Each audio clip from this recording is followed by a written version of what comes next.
Hello guys, so let's start. Welcome back to my YouTube channel. So आज हम जो है एचपी टैट का एक बहुत ही इंपॉर्टेंट चैप्टर कवर करेंगे जिसका नाम है डाइजेशन एंड एब्जॉर्प्शन।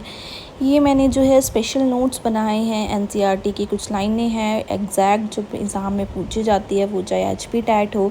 और जैसे कि अब पीजीटी और टीजीटी नवोदय का पेपर भी आ रहा है, तो उसमें भी ये बहुत इंपॉर्टेंट क्वेश्चंस होंगे। सो ये एक बहुत ही इम्पॉर्टेंट लाइंस हैं।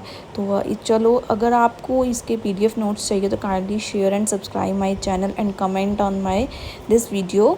सो let's start. The first question is the attachment of tooth embedded in a socket of A jaw. जो हमारा टूथ होता है, जब वो हमारे जॉ की सॉकेट में एम्बेडेड होता है, तो उस अटैचमेंट, वो कौन सी टाइप की अटैचमेंट होती है? That is the type of the attachment is called thecodont. And if I tell about our dentition, so our dentition is the diphodont, heterodont and thecodont type. सो आपसे ये क्वेश्चन पूछा जा सकता है कि हमारी डेंटिशन जो है, यानी हमारा जो अरेंजमेंट है हमारे टीथ्स का, वो कौन सा है? तो वो आपको 3 टर्म्स इसमें याद रखनी है: थीकोडोंट, डाइफोडोंट, हीट्रोडोंट. अब डाइफोडोंट क्यों कहते हैं? बिकॉज पहले हमारे जो होते हैं मिल्क टीथ होते हैं, then it replaced by the permanent teeth. Now the next question is the important question, exams में पूछा जा सकता है. What is the dental formula of human? जो बहुत ही ईजी है, 2123 upon 2123. Yes. Next is the epiglottis. Epiglottis एक ऐसा पार्ट है हमारी जो क्या करता है, जब हम फूड यानी हम जब खाना खाते हैं तो उसकी ताकि वो खाना जो है हमारे विंड पाइप की ओपनिंग में ना चला जाए, यानी ग्लॉटिस क्या है? विंड पाइप की ओपनिंग है, तो उसमें ना चला जाए, तो एपिग्लॉटिस क्या करता है? उस फूड की एंट्री को रोकता है ताकि वो विंड पाइप के ना चला जाए. तो epiglottis prevent the entry of food. Next, the question is the stomach. Stomach is the J-shaped organ. Okay. Stomach जो है हमारी बॉडी का जे शेप्ड ऑर्गन है, जिसके कि 3 पार्ट्स होते हैं. That is the cardiac, fundic and pyloric. Okay. तो हमने याद रखना है कि स्टमक का जो फर्स्ट पार्ट होता है उसे हम कार्डियक कहते हैं, सेकंड पार्ट को हम फंडिक पार्ट कहते हैं, और थर्ड पार्ट को हम पाइलोरिक पार्ट कहते हैं. If I tell about the oesophagus. Oesophagus जब हम खाना खाते हैं, यानी ऑइसोफेगस जो हमारी फूड पाइप है ऑइसोफेगस, तो वो जो है हमारे सबसे पहले कार्डिक रीजन में ओपन होती है. और जो हमारा पाइलोरिक रीजन है, जो कि लास्ट पार्ट है, जैसे कि अगर हम डाइजेस्टिव सिस्टम के ऑर्गन्स की बात करें तो सबसे पहले आता है माउथ. ओके. माउथ के बाद आता है ईसोफेगस, एंड ईसोफेगस के बाद आता है स्टमक, एंड स्टमक के बाद आता है small intestine and large intestine. तो ऑब्वियस सी बात है कि ईसोफेगस का जो पाइलोरिक पार्ट होगा वो स्मॉल इंटेस्टाइन में जाके ओपन होगा. अगर हमें इसका फ्लो चार्ट लर्न होगा तो then we will easily tick the answer correctly. Okay. Next is the small intestine parts. अब स्मॉल इंटेस्टाइन के मेनली 3 पार्ट्स है, इसमें से बहुत इंपॉर्टेंट क्वेश्चंस बनते हैं जो कि आगे आपको नोट्स में मिलेंगे. तो वो है डिओडिनम, जेजुनम और इलियम. तो आपने इंटेस्टाइन के, यानी स्मॉल इंटेस्टाइन जो मेन ऑर्गन है डाइजेस्टिव सिस्टम का, जहाँ से सबसे ज़्यादा क्वेश्चंस बनते हैं, कंप्लीटली डाइजेशन जहाँ होती है, ठीक है, तो वो है हमारा डिओडिनम, जेजुनम और इलियम. नेक्स्ट, जब आपका स्टमक का कौन सा पार्ट, यानी पाइलोरिक पार्ट, जब आपका स्मॉल इंटेस्टाइन के फर्स्ट पार्ट यानी डिडोनियम में ओपन होता है, तो वो किसकी हेल्प से होता है? तो वहाँ पे एक स्फिंक्टर होता है, वो होता है पाइलोरिक स्फिंक्टर. अब आप कैसे लर्न रखेंगे? पाइलोरिक रीजन जो है वो स्मॉल इंटेस्टाइन के ड्यूडोनियम रीजन में ओपन हो रहा है, तो वो पाइलोरिक स्फिंक्टर से होगा. ओके. थोड़ा लॉजिकली आपने आंसर करना है. Okay. Next is the vestigial organ. हमारे सीकम रीजन में एक वेस्टिजियल ऑर्गन होता है लार्ज इंटेस्टाइन के पास, जो कि जिसे क्या कहते हैं? Vermi form appendix. अब ये क्वेश्चन यहाँ से क्या बनता है? या तो ये क्वेश्चन ऐसे आएगा कि name the vestigial organ present in our digestive system related और in our body, that is the vermiform appendix. या ये क्वेश्चन यह भी आ सकता है कि vermiform appendix arises from dash. कहाँ से अराइज होता है? तो वो हमारे लार्ज इंटेस्टाइन के सीकम पार्ट से अराइज होता है. नेक्स्ट आपका क्वेश्चन है, पार्ट्स ऑफ स्मॉल इंटेस्टाइन, तो large intestine, I am sorry, तो लार्ज इंटेस्टाइन के पार्ट्स हैं हमारे सीकम, कोलोन और rectum. Now if we tell about the layers of the alimentary canal, अब यहाँ से क्वेश्चन बन सकता है इंपॉर्टेंट, जो हमारी एलिमेंट्री कैनाल है, एलिमेंट्री कैनाल हमारी कहाँ से शुरू होती है, ईसोमाउथ यानी ईसोफेगस से लेकर हमारे जो रेक्टम पार्ट है वहाँ तक। ओके तो जो हमारा ईसोफेगस जो हमारा एलिमेंट्री कैनाल है उसकी मेनली 3 लेयर्स है, लाइक सिरोसा, मस्कुलरिस, सब म्यूकोसा और म्यूकोसा। अगर मैं सिरोसा की बात करूँ तो वो सबसे आउटर मोस्ट लेयर है और जो म्यूकोसा है वो सबसे इनर मोस्ट लेयर रहती है। तो सिरोसा जो है स्टूडेंट्स वो जो है मेसोथीलियम टिश्यू से बनी होती है, और मस्कुलरिस जो है, मस्कुलर वर्ड लगा है तो मीन्स ये स्मूथ मसल से बनी होती है, ठीक है। और आपकी सब म्यूकोसा जो है लूज कनेक्टिव टिश्यू से बनी होती है। ये क्वेश्चन पूछा, इतना डीप नहीं पूछते हैं टैट में, बट फिर भी नॉलेज के लिए आपको पता होना चाहिए, हर एक कंसेप्ट क्लियर होना चाहिए। नेक्स्ट है विलाई। विलाई जो है हमारे स्मॉल इंटेस्टाइन के सरफेस पे प्रेजेंट होते हैं, ब्रश लाइक, जैसे ब्रश होता है वैसे। विलाई का काम क्या होता है, जब हमारे स्मॉल इंटेस्टाइन में फूड प्रॉपरली डाइजेस्ट हो जाता है।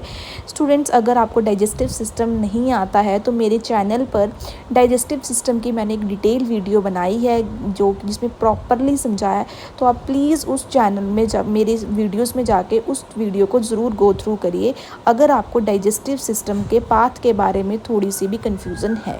ओके तो विलाई जो है वो क्या करता है, एब्जॉर्प्शन जो है, सरफेस एरिया जो है इंक्रीज़ करता है ताकि फूड की जो यानी जो न्यूट्रिएंट्स फूड से रिलीज़ हो रहे हैं उसका एब्जॉर्प्शन रेट बढ़ सके। तो अगर ये क्वेश्चन पूछा गया था कि what is the role of the villi या फिर रोल ऑफ द विलाई, तो वहाँ पे ऑप्शन आपने टिक करना है, increases the surface area for absorption. Okay next is the mucosal epithelium. जैसे कि आपको पता है कि हमारा जो स्टमक है उसमें एक म्यूकोजल लेयर होती है, तो जो म्यूकोजल लेयर है वो म्यूकोजल एपिथेलियम से बनी होती है, जिसके पास एक तरह के सेल्स होते हैं जैसे कि गोबलेट सेल्स, जो कि क्या सिक्रीट करते हैं, म्यूकस सिक्रीट करते हैं, which helps in the lubrication, यानी स्टमक के अराउंड जो म्यूकस लेयर होती है, उस म्यूकस लेयर होती है उसे कौन सिक्रीट करता है, goblet cell. Next is the villi in the, अगर हम क्रिप्स ऑफ लिम्बर्गन की बात करें तो यह कहाँ होते हैं, इंटेस्टाइन के विलाई में। तो नेक्स्ट क्वेश्चन बहुत ही इंपॉर्टेंट क्वेश्चन, ये बहुत इजी सा क्वेश्चन और बहुत बार एग्जाम्स में पूछा गया है लीवर के बारे में। तो लीवर जो है गाइस वो हमारी बॉडी का सबसे लार्जेस्ट ग्लैंड है, जिसका वेट जो है 1.2 to 1 kg होता है। और आपने याद रखना है कि लीवर जो है वो बाइलोब्ड स्ट्रक्चर होता है। कुछ क्वेश्चन जो है मैं आपको बता रही हूँ, please note down. Next is the, अब आपसे कोई ऐसा पूछ ले जैसे कि हमारी जो बॉडी है उसका structural and functional unit cell है, अगर हम किडनी की बात करें तो उसका structural and functional unit nephron है। ओके तो वैसे ही लीवर के जो स्ट्रक्चरल एंड फंक्शनल यूनिट यानी लीवर के जो सेल्स हैं उन्हें हम कहते हैं हिपैटिक सेल्स और हिपैटिक लोब्यूल्स। नेक्स्ट है डिडोनम। डिडोनियम की शेप की बात करें तो जो आपका डिडोनियम जो कि कौन से पार्ट, उसका पार्ट है स्मॉल इंटेस्टाइन का, तो वो जो है यू शेप का होता है। जो आपके गाइस हिपैटिक सेल्स होते हैं यानी जो लीवर के सेल्स होते हैं उनके अराउंड जो है एक बहुत ही पतली सी टिश्यू की कवरिंग होती है जिसे हम ग्लीसन्स कैप्सूल कहते हैं। अब देखो क्वेश्चन आपको क्या आएगा, या तो आपको आएगा Glisson's capsule related with, Glisson capsules कहाँ होता है, तो वो कहाँ होता है, लीवर के अराउंड जो लेयर होती है यानी लीवर से वो रिलेटेड है। तो ये बहुत ही जो बहुत ही यूनिक से वर्ड्स होते हैं एनसीईआरटी में, तो इनमें से क्वेश्चंस मोस्टली पूछे जाते हैं। मैंने हर एक लाइन कवर करी है, अगर आप सिर्फ और सिर्फ मेरे नोट्स गो थ्रू करेंगे तो आपका आसानी से ही सारा सिलेबस कवर हो जाएगा। Okay next is the bile secreted by liver, that is the hepatic. अब आपको ये याद रखना है, बाइल से क्वेश्चन बनता है। बाइल जो है गाइस वो लीवर स्क्रीट करता है यानी हमारी हिपैटिक सेल्स, लेकिन बाइल जो है वो स्टोर कहाँ होता है, वो होता है गॉल ब्लैडर में। तो याद रखना है स्क्रीट बाइल को लीवर करता है और स्टोर जो है वो गॉल ब्लैडर करता है। ओके नेक्स्ट है बाइल डक्ट, ठीक है। बाइल डक्ट यानी बाइल जो है और जो पैनक्रियाटिक डक्ट होंगे वो ओपन कहाँ होंगे जाके। अब जब डाइजेशन होती है तो बाइल जूस जो है और पैनक्रियाटिक जूसेस जो है हमारे स्मॉल इंटेस्टाइन के डिडोनियम पार्ट में जाते हैं डाइजेशन के लिए।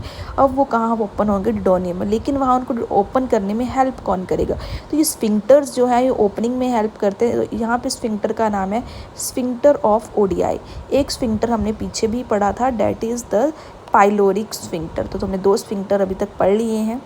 Next is the pancreas. जैसे कि हमें पता है, ये क्वेश्चन बहुत बार पूछा है कि पैनक्रियास जो है वो कैसा ग्लैंड है, तो ये कंपाउंड ग्लैंड है। मींस पैनक्रियास हमारी बॉडी में एक ऐसा ग्लैंड है जो एक्सोक्राइन भी है और एंडोक्राइन भी है।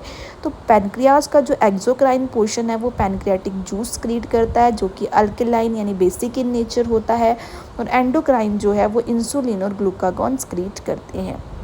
अगर मैं बात करूं, जब हम खाना खाते हैं तो खाना जब हमारे सलाइवा के साथ प्रॉपरली मैस्टिकेट यानी मिक्स हो जाता है तो उसे हम बोलते हैं बोलस। ये क्वेश्चन मैंने किसी एग्ज़ाम में देखा था, आई डोंट नो कि वो कौन सा एग्ज़ाम था, कि बोलस कहाँ पे, कि जब सलाइवा और फूड मिक्स हो जाते हैं यानी माउथ के अंदर जो फूड होता है वो क्या होता है, तो वो बोलस होता है। ये आपने याद रखना है। डीग्लूटिशन क्या होती है, जब आप फूड को यानी बोलस जो आपके माउथ में फूड प्लस सलाइवा है उसको जब आप स्वेलो करते हो तो उसे डीग्लूटेशन कहते हैं। और आपने एक बात याद रखनी है कि जो ओइसोफेगस होता है उसमें जब फूड पास होता है तो उस मूवमेंट को पेरिस्टाल्टिसिस मूवमेंट कहते हैं। तो गाइस ये एनसीईआरटी में एक डायरेक्ट क्वेश्चन है एक्सरसाइज में जो कि बहुत इंपॉर्टेंट है। इंटेस्टाइनल जूस जो होता है उसका नाम क्या है, तो उसका नाम है succus entericus. Okay, succus entericus. Next question is the gastroesophageal स्टिमल। जो ये गैस्ट्रोओइसोफेगस स्फिंक्टर होगा वो क्या करेगा, कंट्रोल करेगा फूड के पैसेज को स्टमक तक पहुंचाने में। अब हमारे सलाइवा में क्या हो गया होता है, ये बहुत इंपॉर्टेंट क्वेश्चन है। तो जो हमारा सलाइवा होता है उसमें इलेक्ट्रोलाइट्स होते हैं, सलाइवरी एमाइलेज होते हैं। सलाइवरी एमाइलेज को गाइस पटाइलिन एंजाइम भी कहते हैं, और लाइजोजाइम। तो यहाँ पे जो लाइजोजाइम है वो as a anti bacterial agent भी काम करता है। तो आपको आ सकता है function of the lysozyme in the saliva. तो हमारी जो आपने अब ये क्वेश्चन टैट में पूछा गया था, आई थिंक पिछले टैट में ही ये क्वेश्चन आया था, बहुत बार रिपीट हुआ है कि डाइजेशन स्टार्ट कहाँ होती है। तो आपने याद रखना है, वैसे जो एक्चुअल डाइजेशन है वो स्मॉल इंटेस्टाइन में होती है, लेकिन जो डाइजेशन है वो माउथ में ही शुरू हो जाती है, यानी 30% स्टार्च। और ये क्वेश्चन ऐसे भी पूछा गया था कि माउथ में किसकी डाइजेशन होती है, तो माउथ में जो है गाइस वो स्टार्च की डाइजेशन होती है, और एटलीस्ट 30% जो आपकी स्टार्च है वो माउथ में डाइजेस्ट हो जाती है। और कम्प्लीटली कहाँ डाइजेस्ट होगी, कंप्लीट डाइजेशन हमारी सिर्फ और सिर्फ स्मॉल इंटेस्टाइन में होती है, लेकिन डाइजेशन हमारे माउथ से ही स्टार्ट हो जाती है।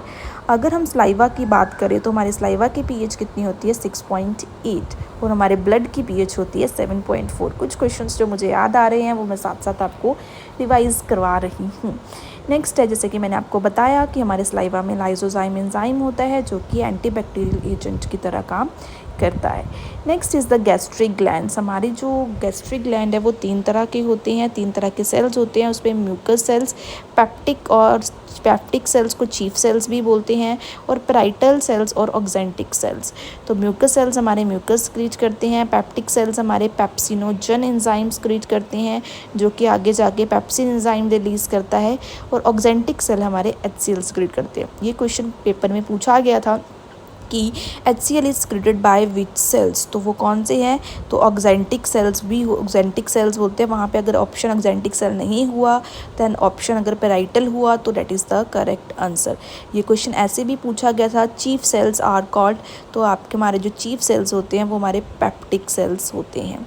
Next is the intrinsic factor. Oxyntic cells जो है एक तो HCl क्रिएट करते हैं, और जो है वो एक फैक्टर रिलीज़ करते हैं जिसका नाम है इंट्रिंसिक, जो कि विटामिन B12 को एब्जॉर्ब करने में हेल्प करता है। नेक्स्ट है, जो हमारा स्टमक है वो कितने घंटे फूड को स्टोर करके रखता है, तो 4 to 5 hours it stores the food. Okay, next is the food. अब मैंने आपको बताया था food plus saliva is called bolus, and food जब गैस्ट्रिक जूसेस के साथ मिक्स हो जाता है तब हम उसे काइम कहते हैं।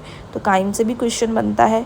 Next is the pepsinogen. Guys जब स्टमक जो है पेप्सिन रिलीज़ करता है तो आपने पी वर्ड से याद रखना है कि पेप्सिन जो है प्रोटीन की डाइजेशन को स्टार्ट करता है। यानी प्रोटीन की डाइजेशन हमारी कहाँ स्टार्ट होती है, स्टमक में, लेकिन कंप्लीट कहाँ होती है, स्मॉल इंटेस्टाइन में। ओके, तो आपको ये भी क्वेश्चन पूछा जाता है कि हमारे स्टमक की पीएच कितनी होती है। जो जहाँ भी वहाँ पे HCl प्रेजेंट होता है तो हमारे स्टमक में 1.8 पीएच होती है। Next is the rennin. Guys rennin एक प्रोटियोलिटिक एंजाइम है जो कि मिल्क प्रोटीन को डाइजेस्ट करने में हेल्प करता है। जब जो इन्फेंट्स होते हैं यानी छोटे बच्चे जो होते हैं उनको जब वो दूध पीते हैं तो दूध की प्रोटीन्स को डाइजेस्ट करने के लिए उनके स्टमक में यानी उनके गैस्ट्रिक जूस में रैनिन भी